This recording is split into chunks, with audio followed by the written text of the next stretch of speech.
Good morning, everybody, and welcome to Living Astrology with Janet Hickox. Grab your cup of coffee or your tea, sit back, and let's chat about what is happening up in the sky above us today. I can't believe it, but it's already November 17th. We are closing in on the end close to the end of the month. I can't even believe that, which means we're also closing in on the end of the year. So how are you doing? Right? How are you doing? It seems like a lot of states have gone backwards with the coronavirus fight, trying to, again, sort of keep things down to a dull roar in the stores and to limit how much activity is going on outside. This reminds me of where we were sort of in March, right? Where things were beginning to look really bad. And we anticipated the stay home, stay healthy orders, whatever they were called in your areas. And here we are, we're seeing a sort of reprisal of the same energy, which I am not totally surprised by, as now Mars is in forward motion again. And we also have Jupiter and Saturn closing in on their conjunction that will happen at 0 degrees of Aquarius. And if you'll remember, the virus actually started to take a dip at the point in time where Saturn kind of dipped his toe into the sign of Aquarius, which was in May and June, early May through June, and then he retrograded back into the sign of Capricorn, and we saw another jump in COVID virus in around late June and July. So maybe there's something to be said about what's happening with Saturn and Jupiter and Pluto completing their journey, or at least Jupiter and Saturn getting ready to complete their journey in Capricorn, and with the possibility that Aquarius brings us new therapies or a vaccine or the virus itself kind of going away. So I have hope, right? I have hope that if we can just in this short term, while we're in these months where it's tricky because there's natural influenzas and viruses that go around, if we can just sort of keep our wits about us, do what we know is the best thing for us to do to be safe, wearing your mask if you're outdoors, staying home if you can, then we can maybe even see a sooner dying off of this virus. Wouldn't that be nice? This morning, I was reading an article early before I got on air. And it was on a website that one of my favorite websites to go to. It's called NeptuneCafe.com.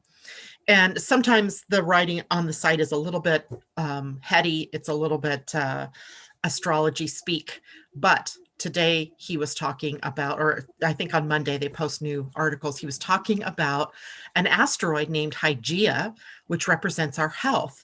And it just triggered something in me that I want to go now and look up Hygeia in my chart and start to have a conversation about health, because Hygeia as an asteroid is a symbol that represents the intertwined snakes, like in the caduceus, and the symbol of man beneath. And now I got to go look at the mythology behind her so I can bring that information out to all of you and see if, as I was thinking about, who was I talking to yesterday? I don't even remember now. Oh, Asa, I bet it was you. We were chit-chatting about the idea of who would be the ruling planet of a 13th sign, the sign of Ophiuchus. And I kept thinking Chiron. Then I thought there's maybe another body that hadn't actually shown itself to us yet. And now I'm wondering if it isn't perhaps Hygeia. We'll see. I got to check it out for all of you. So if you're just joining me this morning, welcome. We are going to chat today about the moon. Of course, her usual movement through the signs. Today she shifts out of the sign of Sagittarius and into the sign of Capricorn. And that sets us up for a couple of days of maybe getting knocked about a bit as we are in the process of rebuilding, regenerating, etc. And we'll talk about then the most important aspect of the day, which is Mercury in an opposition to Uranus. We talked a bit about this last week in reference to the new moon, as the new moon had Mercury and Uranus in an applying opposition, meaning they were moving closer and closer, ticking down the space between them, and were actually considered within orb of that opposition back on Friday and on Saturday, and then Sunday, of course, during the new moon, depending on where you were. For me, it was on, the new moon was on Friday evening or Saturday evening. For some of you, it would have been on the 15th in the early morning hours. So how does that play out? What can we expect? What should we, do about that particularly powerful mind-altering aspect? So we'll take a look at that, and then a quick look at the Pleiadian-Earth energy of the day, and then I want to share the 64 faces. I think we'll look at the Earth today. Maybe we'll look at the Sun as well if we have time, but I want to take a look at the Earth because the Earth is the one that's in the gate now called fulfillment. And it also raises the challenges for us to get to that fulfillment. And what does that mean for all of us? So I want to read that in Rosie Aronson's 64 Faces of Wisdom, or the Wisdom Keeper's Inner Guidebook, 64 Faces of Awakening. Say it right. And we'll chat about that. So first, let me go back over here and check in with people, see how everybody's doing this morning. Good morning, Phantom Chroma. We haven't seen you in a while. It's great to see you. Debbie Tibbetts-Tumiel, hello to you. Christine Buckingham says good morning. Mimi, hello. Kathleen, hello. J-Lo, hello there. Mimi said, yes, I read Neptune Cafe yesterday. Very interesting. Didn't you think that was interesting? I don't even know what prompted me to go there this morning, maybe because I didn't get to yesterday. And it was a really interesting article about Hygeia. And I'm not even thinking I recognize the name from mythology. So now I mean, Hygeia, hygiene, health. I mean, there's that, connection to the word itself. But I got to look her up in mythology and see what that was all about. J-Lo says, funny. I was looking those up, the asteroids, but I am learning little by little. And here's the thing about the asteroids. They can be very good when you're looking at or looking for a theme in a person's chart. So for example, this particular article was looking at the health of Joe Biden, and where Hygeia was going to give us this idea of the relative health. And of course, with a couple of challenges, it really looks like he's in good health, and how his view of health will affect the world, or at least the country, as we go forward through the inauguration. And you can do that with almost anything. So apparently, astrology can be very complex, but you can literally find an asteroid that represents anything. So anything in your life. There are even asteroids named after you, right? Your first name, Debbie, your first name, Mimi, your first name, Janet. So we can likely find an asteroid, and you can find it in your chart and see what's up with that particular asteroid. So like I said, it can get very crazy, but when you're looking for a specific information, like if you want to know about health, the health of a person, then that natural inclination would be to go to the one thing that really represents health, and where is it in the chart. So I should have there's hundreds of asteroids out there, hundreds of them, thousands maybe, and it would be very difficult to know them all, but some of them are key to things like war or conflict or peace, or health.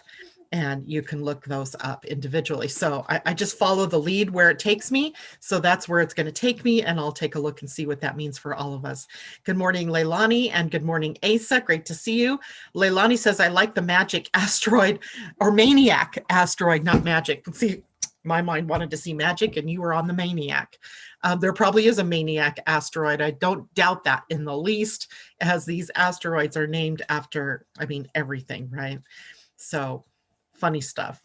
And I don't know as much as I need to know to be able to speak intelligently about even Hygeia at this point in time. So I'll go looking for the information and bring it back to you. Or, of course, you're always welcome to go looking for that information yourself. So today, right now, it's 10 minutes after 8 or 9 minutes after 8 my time. The moon is still in the void.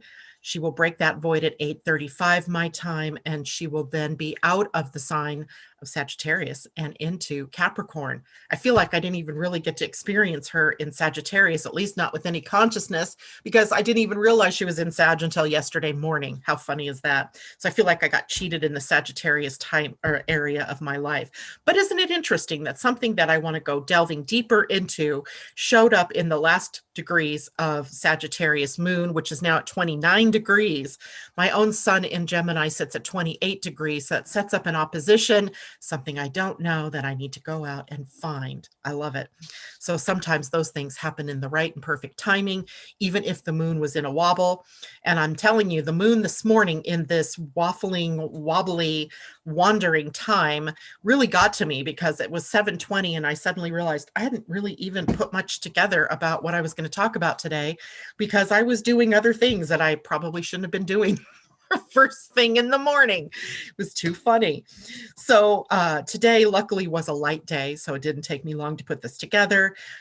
So the only aspect today that the moon is making will be later on in the morning, and that is a trine to Uranus in Taurus.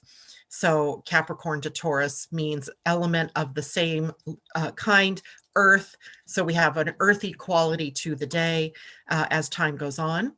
The trine to Uranus is an ease and a flow of energy. And because Uranus is also taking center stage with a Mercury opposition today, then it bears watching what it is emotionally that's triggered for you in the next few hours.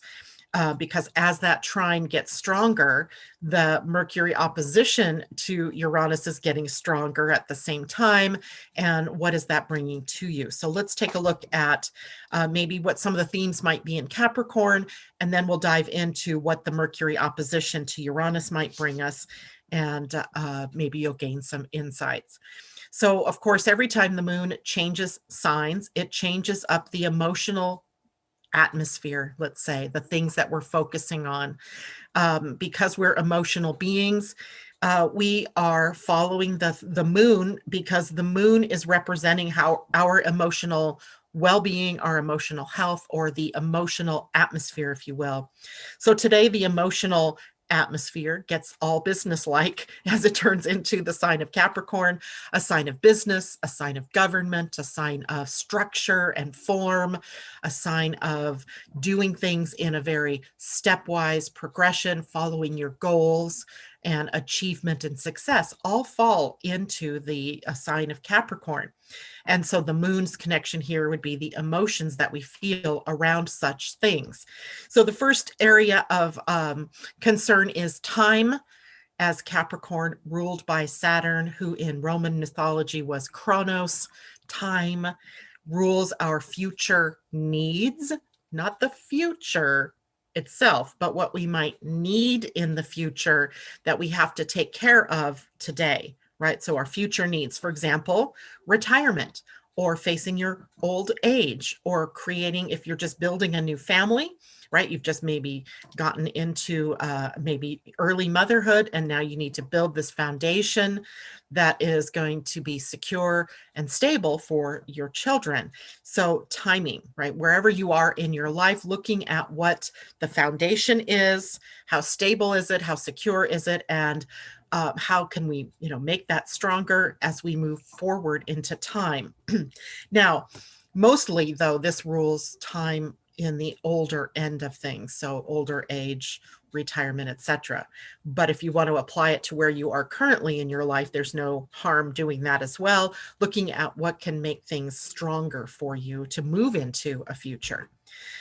It also rules responsibility, self-discipline, being an adult, right? Being mature, being able to keep your commitments and keep your word and do what needs to be done that is sustainable, right? There's that word, sustainability, good stewardship. It also is concerned with our public image. What do we look like out in the public? How do we present ourselves out in the public? Is it that we are more Uranian, where we're being crazy or contrary or rebellious, or is it more Saturn, where we're responsible, we're mature, we're disciplined, we're goal oriented? So today, looking at that, or for the next couple of days, looking at that part of your life.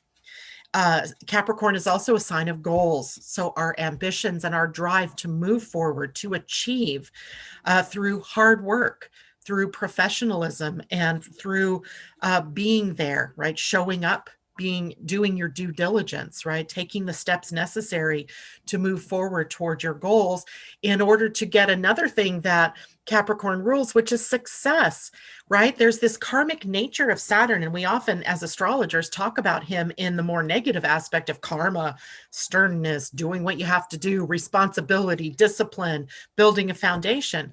But guess what? When you do all that stuff, right, when you follow the rules, if you will, I'm quoting the rules, like the idea of how we grow and moving through your goals, etc., then success is another thing that Saturn brings us. Or in Capricorn, as Saturn's rulership over Capricorn brings us success and recognition and accomplishments and an ability to move up in our social status. So all of that is also a part of the moon now in Capricorn. Capricorn as a sign is also about management, respect, right? The respect we have for one another within our business, but within our relationships as well. Being able to delegate responsibility. If you're someone who likes to take it all on yourself, you may be learning this particular type of lesson. Or on the other end, you may need to learn the lesson of being in charge, being the leader. And what does that mean to have to lead and to find respect in leadership? Excuse me.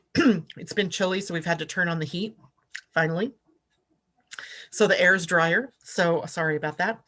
Authority figures also under Capricorn's rulership, with fathers, your boss, or being the boss, and also our traditions, the more traditional way of being, and reputation, all very important under the sign of Capricorn.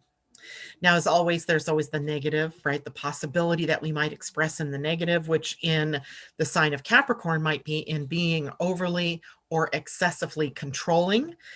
There may be an excessive sternness, right? Being all serious and not finding the laughter or the joy in life. In fact, lack of joy is on the negative spectrum through Capricorn energy. Pessimism, being inflexible, justification, self-justification, being, self-justifying why you did or didn't do something that you should have done or shouldn't have done.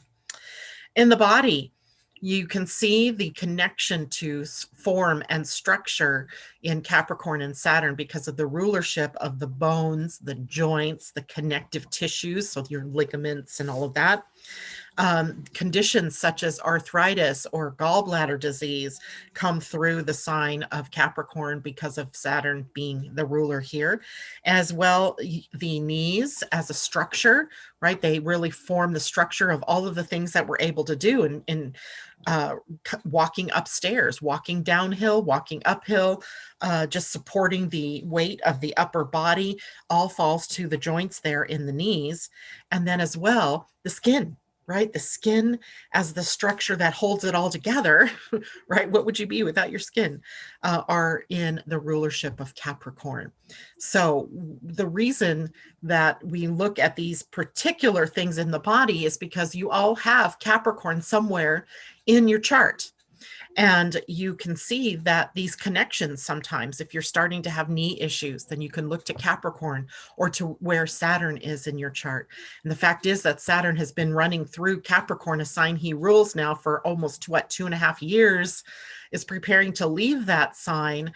And what we're doing now is sort of a retrospective, going back over these last 2.5 years to see what it is that we've learned. What is your body showing you now about what you might have done well, about what you might not have done so well, giving us this last opportunity between now and December 21st anyway, to look back, to do that retrospective and to see what it is that might still be left undone. What is it going to take to get you to, let's say, success? What goals were you really good at, going in a stepwise progression to accomplish? Which ones weren't you able to do? Where are you on the level of response ability, or are you still finding yourself in reactionary energy? Remember, the moon's ruler, Cancer, is the opposite sign to Capricorn. And sometimes when we are in one sign, we draw in energies from the polarity point, which in this case, with the moon in Capricorn, we're drawing in from the moon's rulership of Cancer. And likely it's not so much the positive side of the moon in Cancer, it is the more negative possibilities, the things like being overly emotional, being reactive instead of responsible. So we want to watch for that kind of behavior today as well, because the oppositions, remember, pull things apart. We're moving in two different directions. So where Capricorn wants to be less emotional, more objective, the moon's rulership of Cancer, the opposite side, ensures that there are going to be some very powerful emotions. What are you doing with that emotion? Are you responding appropriately or reacting? So we may be dealing with that for the next couple of days. All right. Questions, comments about the moon in Capricorn? Kamala, good morning to you. Adrian Jones, good morning. Christine Buckingham. Therius and Borasisi, asteroids are troublemakers. I love it. Therius is the hunter stalker, and Borasisi is called Maya illusions by Hindus. Ooh, and see, that's the other interesting thing. There aren't only asteroids named after Greek or Roman gods. There's a whole nother pantheon of characters out there from other cultures that are also incorporated. Hindu, Aleutian Island, Eskimo, the Pacific Northwestern, Native Americans, all these different aspects and different mythologies. For example, Sedna is an Inuit myth that is incorporated now as an asteroid that we're actually, closer in looking at more deeply in these particular days, as Sedna really represents a process of maturing, getting more into being responsible for our own selves as we kind of cut the strings to our parents or to our past or to being taken care of, etc. So it's fun to see all of the different asteroids that are out there. Monique Alexander, good morning. Ursula Angelicus, good morning. Made it. I love that you've changed your name. I love it. I love it. J-Lo, I have my knee that got re-injured, have nothing in Capricorn, 8th, but I have big Saturn 13 degrees sitting in Cancer on the second house, opposing that. And it's not that you have nothing in Capricorn, because you do right now by transit have these planets, Pluto, Jupiter, Saturn, Pallas Athena, moving through your 8th house of transformation. And a knee here might say, where are you dragging? Where are you dragging the past along with you as you move forward, or where are you hesitant to move forward? What's stopping you from moving forward, from transforming? So you don't look at just your birth chart. You also have to look at what's transiting across it, because that's what's driving the events that are going on in your life right now. So does that make sense to everybody? So for example, so right now we're talking about the moon in Capricorn. So that is affecting your birth chart, but by transit, we also have planets that the moon is going to stimulate or trigger as she's moving through there. First, she's going to come into Pluto, then she's going to hit up Jupiter, then she's going to hit up Pallas Athena, then she's going to hit up Saturn. And one by one, the issues around those planets get triggered. So that's the point, right? To watch these things. Just like when anything is going through Taurus or Scorpio by opposition, we're going to get the trigger to Uranus from that particular planet. And who do we have in Scorpio right now but Mercury? Mercury, the planet of communication, of motion, of movement, of our mind and our thinking processes. And he comes to an opposition today with the planet Uranus in Taurus at the opposite end. And Uranus is the great awakener, right? The rebel, the liberator, right? His whole process is about liberating us from any chains that bind. And the chains that bind here in an opposition to Mercury have to be up here. right, going on in the mind. And so what we have today is this opposition pulling these two pieces apart, right? Asking us to really elevate our thinking, to let go of the old monkey mind, the stinking thinking of the mind, and move more into an alignment with our hearts, letting love rule as opposed to the lower energies of, say, disappointment, disillusionment, anger, or upset.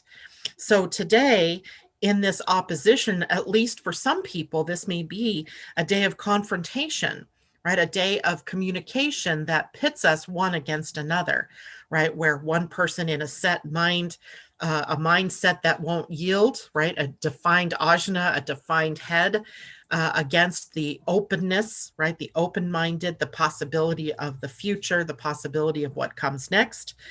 So we may be in this confrontation. What else is new? We've been in a confrontation forever. Polarized, right? Dividing, pulling apart.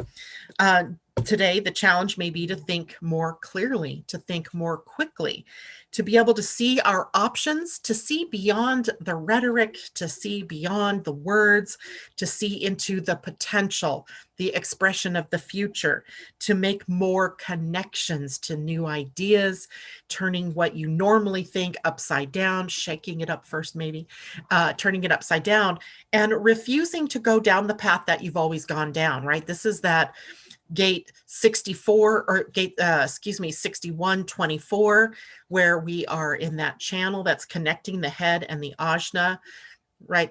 That's the only channel that's defined this week as we looked at the chart yesterday.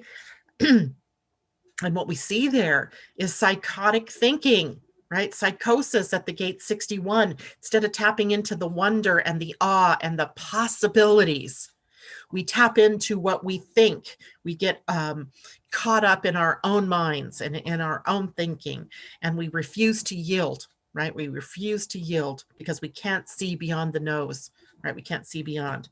So today, while we may be thinking more clearly, we may be thinking more quickly and being able to see all those connections, it's going to take our consciousness in deciding to think differently in order to make things change, just because of the nature of the fixed channel that's connecting those two centers. If you're having computer or technology challenges, this is one of those times. Uranus rules the higher tech, right? The computer chips, the high tech satellites, and etc. Those kinds of things. And the internet is ruled by more like Mercury and Gemini energy down here, and there can be this conflict going on across that. Some of you may feel tense or anxious today, and with no real reason, can't put my finger on it. You might feel scattered today, where you can't quite come into a focus. Your mind is moving in 100 different directions all at one time. You might have to do something really interesting today that relates to the Pleiadian-Earth energy of the 13-day period, which is taking extra care to listen today. Maybe zipping your lip, and instead of getting caught up in a confrontation or an argument, listen deeply to what's being said or to what is trying to be communicated, listening even to your own voice of intuition, the inner you. What is it trying to convey? And without taking the time to listen, you might miss the message because you're too busy talking, right? Have you ever gotten on the phone with a friend who, no matter how many times you try to talk, you don't get to talk because that person's too busy talking? I get into those kinds of conversations all the time with certain people. And I just like, okay, so maybe my job is to listen here. And I just be quiet and listen because I can't do anything else at that moment. So listening today. There may be a certain amount of rebellion and contrariness moving through the field as well. Uranus loves to be that rebel. He loves to be that contrarian. And Uranus is retrograde. And when he's retrograde, he is more of the contrarian. So, people picking fights for no reason other than to just be contrary, right? To just be the debater and see things from a different point of view. So our jobs today in this kind of energy is the same that I've been preaching for a while now. Keep an open mind and keep an open heart, open mind, embracing people at a level of love and embracing the world at a level of love and not a level of what's going on in our puny little peopled world, right? All of those things fall away when we tap into a bigger order of love in the universe and how we're all connected and not how we're all different, right? How do you want to connect up, right? That's the question. So this energy will likely be with us for a few more days still. And so just being aware, right? Just today's the exact, but we still have the waning aspect, and that will take a couple of more days to let go of. And I wanted to see something really quickly. We don't have another Mercury. Nope, we're lucky. No other Mercury triggers for the rest of the week. So when we're done with this one, take a pause, take a breath, right? And let that one pass through. Today's Pleiadian-Earth energy is 6 loving. I love it. This is the Lamat in the Mayan calendar, which represented the Venus star. And by the way, I keep meaning to tell you guys this, and then I keep forgetting, is that, did you know that Pia Orlean also does Pleiadian-Earth readings, Pleiadian-Earth astrology readings? And I asked her to do one for me. And of course, it was amazing. It was an amazing reading. A lot of things that I already knew about myself and about what my role here is on the planet, but some new things too, as her readings are so complete. She even asks you to bring out the birth dates of the people most important to you, like the top 3. And I said, well, unfortunately, there's 6 in my family, if you count my spouse and my 4 kids. And she graciously agreed to do that many. But you get this beautiful picture of the Venus star. And I may look up Ariel Gutman myself and try to see if she has classes on reading the Venus star, because it was profound. It was profound. So I encourage all of you, go to Pia's website, piaorlean.com, and hit her up for a reading. You may have to wait a couple of weeks because she's very thorough, and she does these things not with a program that just spits out a bunch of stuff, right? She does this by hand. And it was a fascinating experience. And then I had my follow-up with her on Sunday morning when I was in Vancouver. And I got more insight from actually working with her one-on-one as well. So take her up on it. The cost, I don't recall what she said the cost was, but I think it would be worth it to do that. All right, so that's my little plug for Pia. Today's Pleiadian-Earth energy is 6 loving, as I said. So today's a day to go with the flow, right? Go with, not against, the flow of energy. If you're coming up against some kind of obstacle, what do you do with that, right? You stop for a moment anyway. Just stop, right? Don't keep trying to plug ahead and hit that obstacle over and over again. Give yourself a moment to see what's opening up. What are the signs around you pointing you to? What's going on within you, and how do you feel about where you need to go next? So go with the flow, not against the flow. Remember, like water rolls over, under, around. Sometimes it's dammed up for a time being, and then you get a ravaging windstorm, rainstorm, and it moves the water and things are sloshing, right? So water, go with the flow, right? Not against the flow. And then loving energy, the Lamat Venus star energy, is about lovingness, right? Being in love and loving. But what happens first is that unconsciously, Lamat energy or loving energy stirs up the pot. It stirs up conflict, right? Bringing it up to the surface so that you can practice moving back into love, right? Moving back into love and the expression of consciousness with love. So I would fully expect a day like today, there would be conflicts, right? Maybe it's an inner conflict, a conflict between you and another person, and that stirs up that pot. And the chance then for you is to become more conscious about how you apply love in that situation. So often people who were born on loving days, they play that role, that dual role of once being a provocateur, and then on the other hand, bringing it all back to love, right? They themselves going through this process of transforming that anger or upset or that conflict into applying love and transforming it into a loving way back to the heart. So I love this kind of a day because I almost think we need to welcome sort of those places within us where we're still in that conflict, and to be able then to apply consciousness to that so that we can be more loving. Okay, Asa, love you, love you, love you, love you. She's saying she has a migraine, so she's leaving us this morning. Take care, sweetheart. Migraines are such a mess, right? And I'm sure a lot of people are probably experiencing migraines because of Mars now moving direct again and picking up speed. And Mars in Aries, a sign that rules things like headaches and migraines. So sending her much healing energy, and hopefully she can get through this quickly. All right, that's it that I have to share with that. Let's take a look now. I just realized that means I'm going to have to go looking for questions myself. J-Lo, thank you very much. Please take a moment to hit the thumbs up button to show that you love what I'm talking about and for the information. And thank you, J-Lo, for being that reminder. If you haven't yet subscribed, please subscribe. And next to the subscribe, you're going to see a little bell. And if you want to be notified when I come on air, you can click that bell and it'll give you some options as to how you want to be notified, when you want to be notified, etc. And I certainly appreciate everybody's support in that way.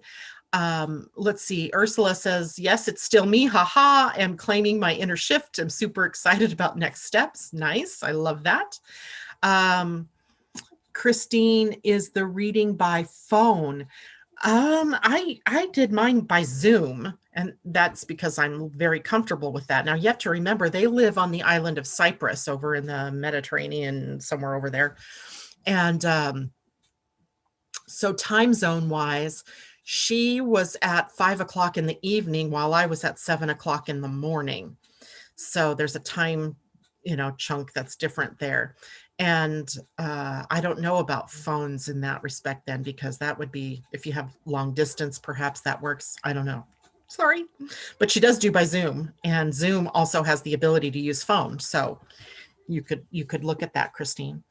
But it's what she sent me first was like a 25, 30 page report. And she allows you to ask a specific question as well. Like, do you have a question about what's going on or what's uppermost in your mind? And my question was about my daughter and something that she's struggling with. And I got amazing answers to that question. So definitely it was worth it to me for that purpose, to have something that I could show my daughter about what's going on with her. So definitely worth it. Look at that. Wonderful. Everybody sending out healing energy to Asa. So later when you check in, Asa, you're going to have a bunch of love coming your way. And you're most welcome, Christine. Okay, so quickly, we actually have time. I want to read about the Earth's placement in your human design this week at the gate 8.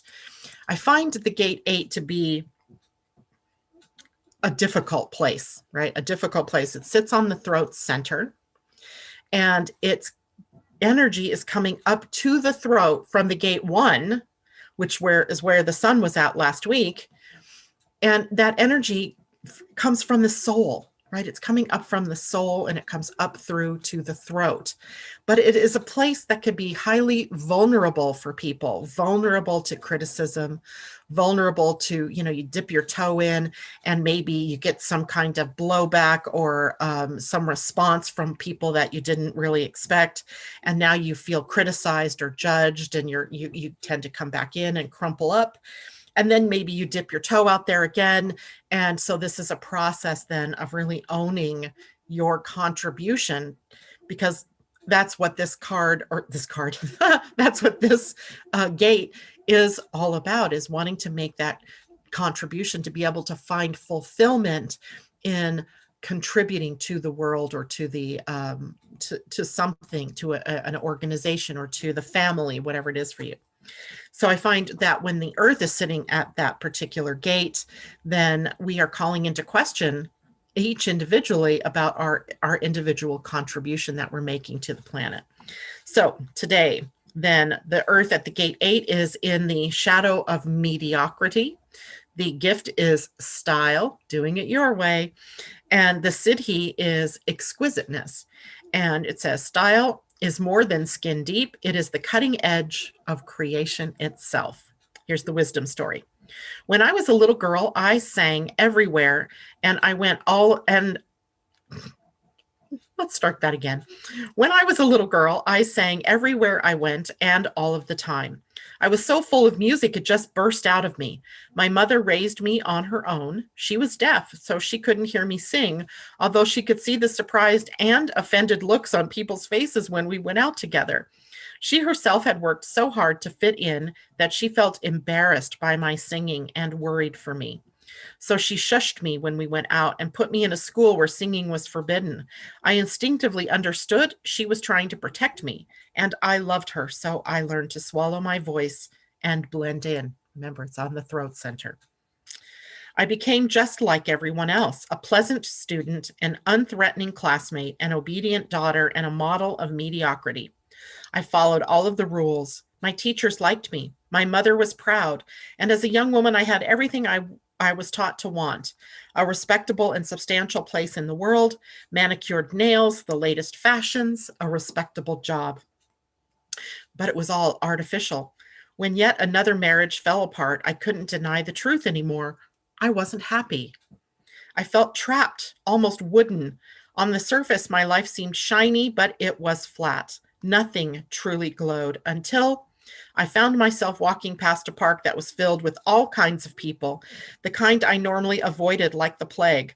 They were drumming and dancing in a circle with such abandon that they didn't even seem to care if anybody was watching. Someone grabbed me by the hand, and I found myself leaping into the center of the circle.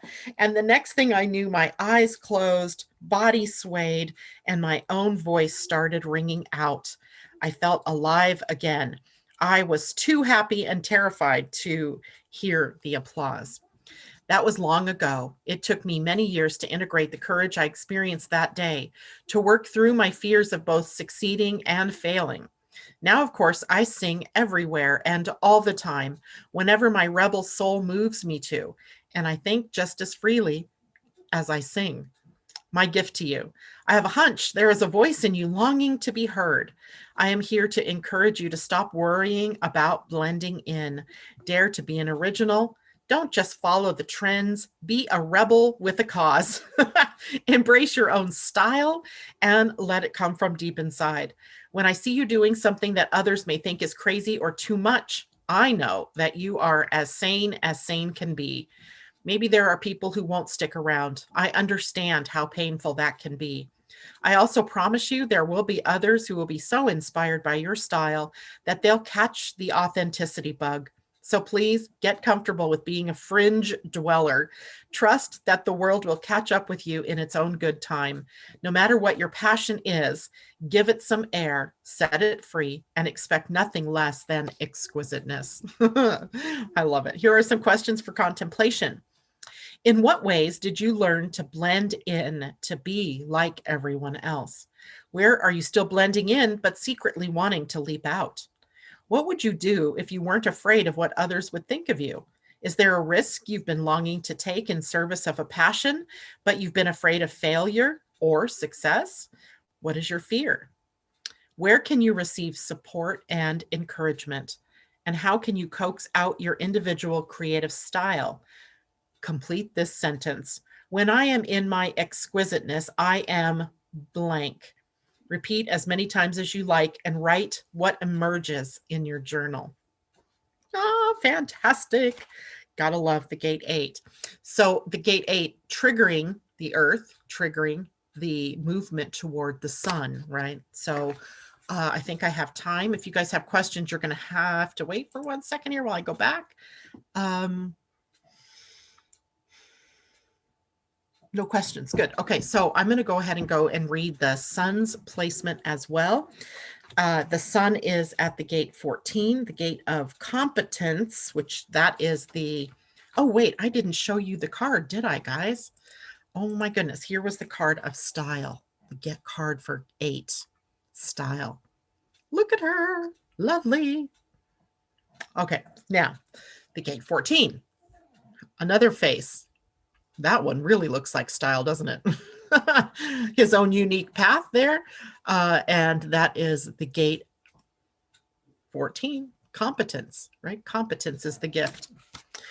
Okay, so here we go. So the gift is competence, the shadow is compromise, and the siddhi is bounteousness. I love that word. Competence carries within it efficiency, enthusiasm, flair, and flexibility, the 4 keys to material success. Here's the wisdom story. I was born a prince, but my family was exiled from our country. To survive, my parents wiped the royalty out of our past. We became a normal family in a normal world. We lived in a modest home. I went to a conventional school. I was taught to want what everyone else wanted. And as I became a young man, I worked like everyone else to attain stability and success. I got married, studied hard, and found respectable jobs. I made money and received recognition, lots of recognition. I never loved what I did, nor did I expect to. What mattered was that I played by the rules, provided for my wife, and was winning the game. But as time passed and my status grew, so did a sinking feeling in my gut. I felt trapped and devoid of passion, as if something important was missing from my life. So my wife and I decided it was time to have children, but no matter how hard we tried, we couldn't conceive. The more frustrated, ashamed, and impotent I felt, the harder I struggled to prove myself in the professional world. I was willing to compromise everything for success, including my health and intimacy in my marriage. As my wife and I drifted apart, my body began to suffer. Despite my stubborn attempts to deny my pain, my wife finally confronted me one night. Peering into my dulled eyes, she gripped my shoulders and exclaimed, "Enough! No more success. It's killing you. It's killing us, and it's never going to fill the hole inside of you." Then, with great tenderness and sincerity, she asked me what it was that I truly dreamed for myself and for my life. If I wasn't worried about providing for her or so enslaved by success, what did I truly want? Great questions. In that moment, I realized I had never asked myself that question in my entire life. Tears rolled down my face like an undammed river. Together with my wife, I learned how to dream again. Eventually, we grabbed hold of our souls, let go of the empire, and embarked on an unexpected adventure. It was nothing less than pure enthusiasm that led us back home to my country of birth and ultimately awakened my true competence. Now I am far from normal, a king devoted to serving and protecting thousands of returning child refugees. My wife and I love each other and all that we do. My enthusiasm is so contagious that the children can't help but follow their hearts. Here's my gift to you. I am here to remind you of your dreams and to encourage you to take an honest look at your life. It is time to put the fire back into your belly and to stop making compromises. The more you compromise, the more trapped you will become in a life that isn't even yours. You were born to inherit a rich, fulfilling, and harmonious life and to experience competence. I see you cutting through obstacles, loving what you do, becoming a magnetic original. I love that, a magnetic original, and adapting creatively to each new synchronistic opportunity that comes your way, open to the bounteousness that awaits. Questions for contemplation. What are you compromising in your life? Where are you settling? Where are you leaking precious energy? Think of a time you had fire in your belly. What does competence mean to you? And when have you felt the most competent in your life? Do you share the bounteousness of your gifts with others? What dream is asking to be pulled out of the closet? Find a way to rekindle a dream and share your bounty today. Woohoo! Right? I don't even think I have words to add to that one. It was so good. All right, last look at comments or questions. Let's see what everybody's saying. J-Lo tiptoes quietly. I believe they are speaking to me. Hello, hello, right? Knock, knock. Wake up, J-Lo. Andy Girl, hey, everyone. Wishing you all a great day. Same to you, Miss Andy Girl. Kathleen Mallory, thank you for reading these story cards. I love them. Yeah, and thank you to Rosie Aronson for writing them. She's an amazing writer as she puts so much passion and picture into her words. It's really, truly amazing. I think in the last couple of minutes here, I will do something I meant to do yesterday and forgot, and that is to pull us a card for the collective and our spirit card, right? A spirit animal card that we like to have as our guide for the week. And by the way, I did not hear from any of you yesterday as to what it was you might want to start learning on our Wednesday morning astro lessons. There are lots of things, different directions we could go. For one thing, we talked about the houses, right? The last 12 weeks, we were working through each of the houses, but there are also the planets. There are also the aspects. You know, when I say a square, what does that mean? There are configurations, a yod, the finger of God, a kite, a mystic rectangle, a grand trine, a grand square, a cardinal square, right? All kinds of different things that we could be talking about. What do you want to hear next? Right? I didn't hear from a one of you. And the way you can tell me what you want to do is to go down to the bottom of the video on the YouTube channel or right here, and you can put it in the chat or in the dialogue below the video, right? Or you can, I suppose you can do it in the chat as well, although I don't see that afterwards. You could probably email that to me, although my email is being very glitchy these days.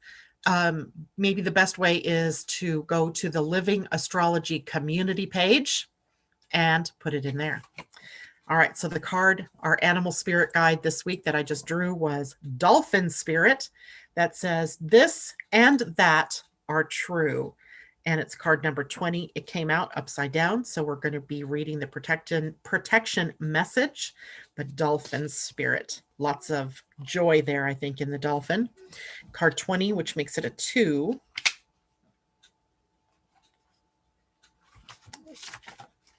Okay, so dolphin spirit, this and that are true.